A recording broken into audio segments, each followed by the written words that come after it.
When Sebastian raised his worn-out guitar and began to play Asa Branca before 500 people gathered in the town square, tears fell onto the slightly out-of-tune strings as Mayor Colonel Medeiros slowly lowered his head, defeated not by shouts or protests, but by the music that echoed like a hymn of peaceful resistance against the demolition of the last house in the old neighborhood.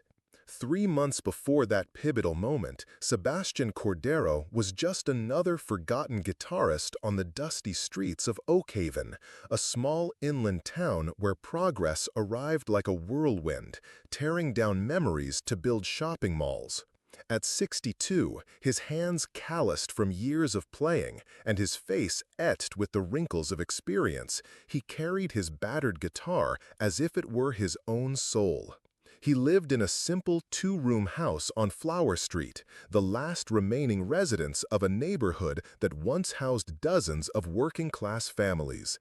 The house wasn't large or luxurious, but its rough brick walls held decades of stories. There, Sebastian had raised his 3 children after his wife passed away. There, he had welcomed neighbors for jam sessions that lasted well into the night. There, he had composed over 100 songs that were never recorded but echoed in the memory of those who had heard them. The small backyard held a century-old mango tree and a chicken coop where 3 hens pecked among beds of cilantro and basil. It was little, but it was his world. The first sign that this world was threatened came on a Tuesday morning when a man in a gray suit and leather briefcase knocked on his door. The man introduced himself as Dr. Almiro Santos, a representative of Medeiros Urban Development Group, and explained in a slow, formal voice that the entire block had been expropriated for the construction of a commercial complex. "It's progress arriving, Mr. Sebastian," he said, extending a thick envelope. "You have 60 days to vacate the premises. Here's a compensation offer we consider generous." Sebastian opened the envelope with trembling hands and found a check whose value barely covered 6 months' rent in a small apartment in the suburbs. "Generous?" he asked, his hoarse voice thick with restrained indignation. "Doctor, this house can't be measured in money. My wife gave birth to my children here. I composed my first tunes here. I buried my dog Thunder here when he died of old age. How can you put a price on a whole life?" Dr. Almiro adjusted his glasses with a mechanical gesture that betrayed how many times he had repeated this scene. "I understand your emotional attachment, Mr. Sebastian, but the law is on our side. The expropriation was approved by the city council, and the project will create jobs and increase the city's revenue. It's not personal, it's development." He paused, and his tone softened artificially. "You're still young. You can start over somewhere else." Young. The word echoed in Sebastian's mind as a cruel irony. After the suited man left, he sat on the porch, tuning his guitar as he watched the street activity. The other houses on the block were already empty, with wooden boards covering windows and doors. Some had graffiti. "Dona Francisca lived here, the best cook in the neighborhood." Or "Olivera family home, 40 years of stories." The neighbors had scattered like leaves in the wind, some to relatives' houses, others to small apartments in the new city. Sebastian was the last holdout, the last guardian of a world that refused to die. That same week, the guitarist decided he wouldn't leave without a fight. But his fight would be different. He wouldn't shout, he wouldn't curse, he wouldn't raise clenched fists. His weapon would be music. His strategy would be to touch people's hearts until they remembered that some things can't be demolished. Memory, identity, the feeling of belonging to a place. He started by going to the local radio station, a small station that played country music and advertised cattle auctions. The announcer, Zé Antonio, Joe Anthony, was an old acquaintance and agreed to interview him. Folks, here in the studio with me is Mr. Sebastian Cordero, a guitarist from our town who's going through a tough situation, Joe Anthony said, bringing the microphone closer. Tell us about it, Mr. Sebastian. The guitarist's voice trembled at first, but gained strength as the words flowed. Joe Anthony, I'm not here to complain or cause trouble. I'm here because I believe our city needs to grow, but it can't forget its roots. Flower Street, where I live, is the last reminder of what Oak Haven was like before it became just another city. When they tear down my house, they'll tear down the memories of hundreds of families who built this place with sweat and love. On the other side of the radio, dozens of people stopped what they were doing to listen. Mrs. Marina interrupted lunch in the kitchen. John the builder turned down the volume of his drill at the construction site. At school, Miss Lucy asked the students for silence. Sebastian's voice carried a truth that resonated deeply in the soul of anyone born there. I'm not against progress, he continued, but real progress doesn't tear down the past, it builds on it. It doesn't expel people, it includes them. My house may be simple, but it represents something that no shopping mall will ever be able to replace, the feeling that this is our home. When Sebastian finished speaking, he picked up his guitar and played Luar du Sertão, Moonlight of the Sertão. His voice, aged but still powerful, filled the airwaves with a beautiful melancholy that moved many people to tears. Phones started ringing at the radio station. People wanted to talk, they wanted to support, they wanted to know how to help.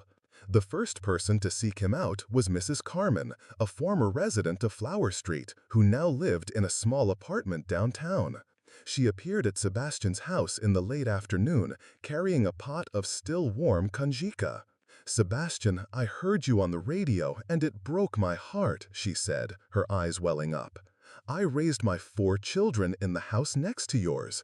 When I had to leave, I cried for 3 straight days. If you're fighting to save our memories, then I'm with you." Soon others appeared. Mr. Miguel, who had owned a mechanic's shop on the corner. Mrs. Lourdes, who had sold treats outside the church for 30 years before being forced to move. John the builder, a retired mason who had helped build half the houses in the neighborhood. One by one, they joined Sebastian, not to cause trouble, but to show that they still existed, that their stories mattered. The movement grew organically. It had no pompous name or registered charter. It was simply a group of people united by the longing for a time when neighbors knew each other by name and children played in the street. They sat in the backyard, under the mango tree, and there they shared memories, sang old songs, and planned peaceful forms of resistance. It was Mrs. Carmen who suggested the first action. "Sebastian, why don't you play in the square on Sundays? The square has been pretty empty lately. People just stay home watching television. If you play your music, it will remind everyone of the songs we grew up listening to." The idea was simple, but powerful. The following Sunday, Sebastian took his place in the bandstand of the central square with his viola and began to play. First came the children, curious about this man in a straw hat who was making live music. Then came the parents, drawn by their children. In a short time, there was a circle of 30 people listening to Último Pau de Arara, Asa Branca, and Vida de Viajante. At this point in our story, it's worth remembering that stories like this, which celebrate the power of small gestures and the importance of preserving our roots, continue to resonate throughout Brazil. If you identify with this silent struggle for memory and dignity, subscribe to the channel to continue following narratives that touch the heart and show that true strength lies in the unity of simple people. The Sunday performances became a tradition. Each week, more people showed up. Sebastian not only played, but also told the story behind each song. He talked about the composer, the time the song was made, the memories it evoked. His words had the power to transport the listeners to other times, when life was slower and relationships were more genuine. It was during one of these performances that Mayor Colonel Medeiros first appeared, the city's mayor and owner of the business group responsible for the demolition. He was a tall man with a prominent belly and a graying mustache, always dressed in impeccable dress shirts and polished shoes. He stood at the edge of the circle, observing with a serious expression as Sebastian playing Chao de Estrellas.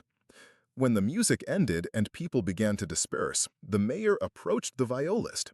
"Mr. Sebastian, I need to talk to you," he said, his tone cordial but firm.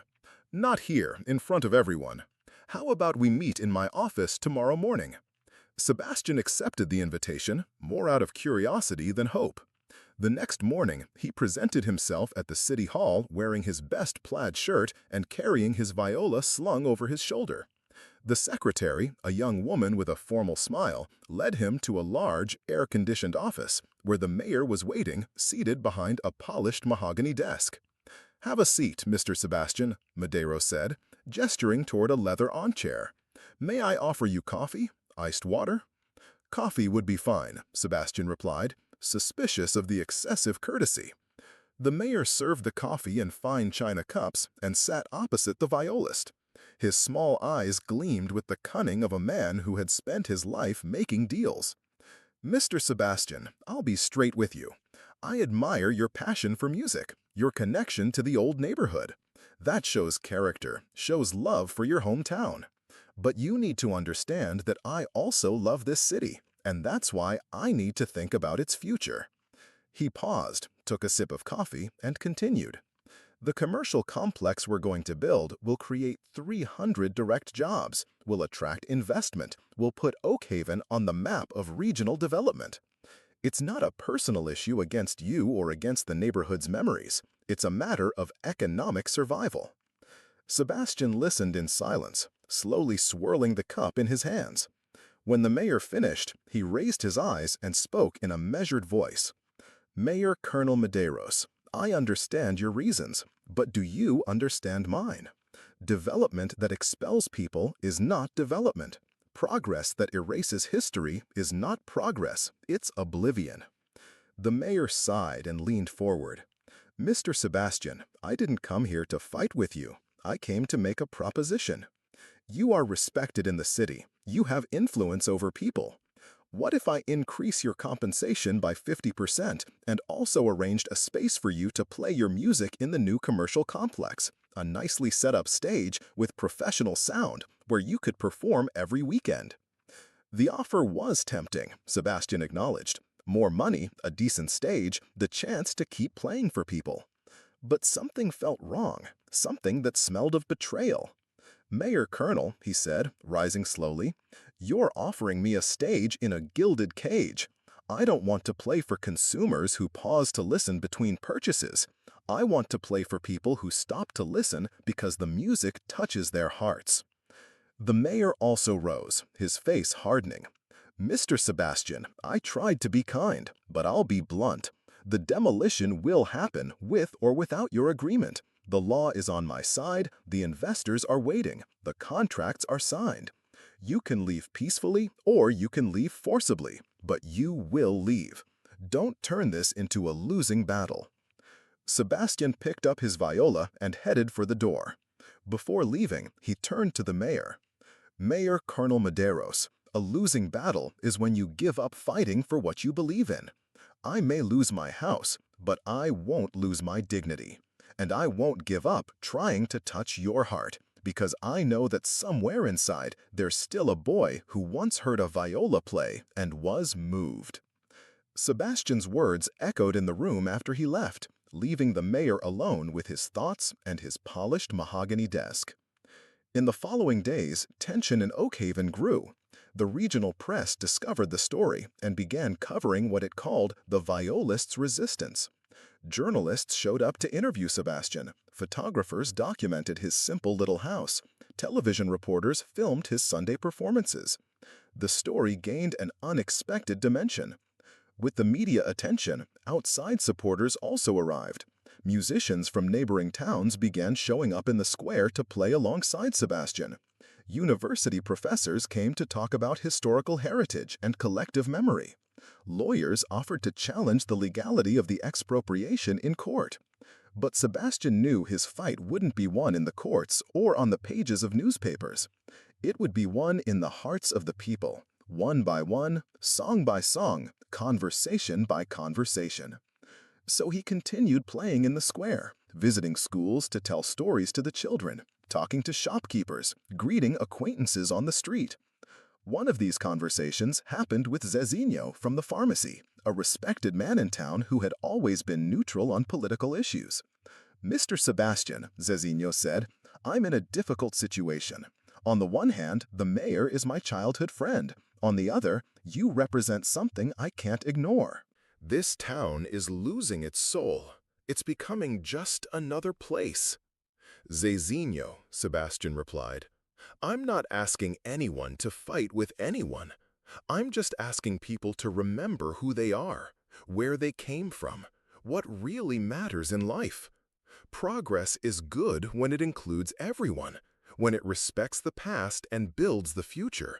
When it expels and forgets, it's not progress, it's destruction. Conversations like this multiplied throughout the town. At the school, Miss Lucy started a project with the students about the history of the old neighborhood. At the Central Market, Mrs. Joanna hung old photos of Flower Street. On the radio, Joe Anthony dedicated a weekly program to the town's memories. Gradually, Sebastian realized he was no longer alone. The resistance had spread silently but effectively, winning hearts through nostalgia, beauty, and the simple truth that some places can't be replaced by money. The decisive moment arrived on a rainy Thursday in October, when two tractors appeared on Flower Street accompanied by a court order that mandated the immediate commencement of demolition. Sebastian was in the backyard, picking mangoes, when he heard the noise of the machines. He went out to the street and found a small army. Workers, private security guards, city inspectors, and Dr. Almiro Santos with his leather briefcase. "Mr. Sebastian," Dr. Almiro said, "the time has come. You have 2 hours to remove your belongings. After that, we will proceed with the demolition." The violist looked at his little house, then at the tractors, then at the small group of onlookers who had formed on the sidewalk. He felt his heart tighten, but he didn't feel despair. Instead, he felt a strange clarity, as if everything that had happened in the last few months had prepared him for this moment. "Dr. Almiro," he said, "may I make a request? Let me play one last song here on my porch before you tear everything down. It's just one song. It won't interfere with anyone's work." The lawyer hesitated, checked his watch, looked at the workers. "All right, Mr. Sebastian, one song only. After that, I don't want any more trouble." Sebastian went inside, picked up his viola, and sat down in the rocking chair on the porch. The light rain wet his hands, but he started playing anyway. He chose Asa Branca, the song he always played when he wanted to express longing, hope, and resistance at the same time. The first notes echoed down the street, and something magical happened. The workers stopped working to listen. The security guards lowered their arms. The onlookers on the sidewalk drew closer. And then, from all directions, people began to arrive. Mrs. Carmen came running, even in the rain. Mr. Miguel arrived by bicycle. Miss Lucy brought a group of students. Zezinho from the pharmacy closed his shop and came with his wife. In 10 minutes, there were 50 people on the street. In 20 minutes, there were 100. In half an hour, the crowd completely blocked the passage of the tractors. No one was shouting, no one was making threats. They were simply listening to Sebastian play. And many were singing along, their voices blending in a spontaneous harmony that transformed Flower Street into a large, open-air choir. Dr. Almiro tried to argue, asked people to disperse, threatened to call the police.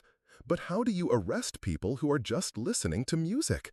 How do you use force against a demonstration that was not violent, only touching? That's when the television cameras arrived, alerted by someone in the crowd.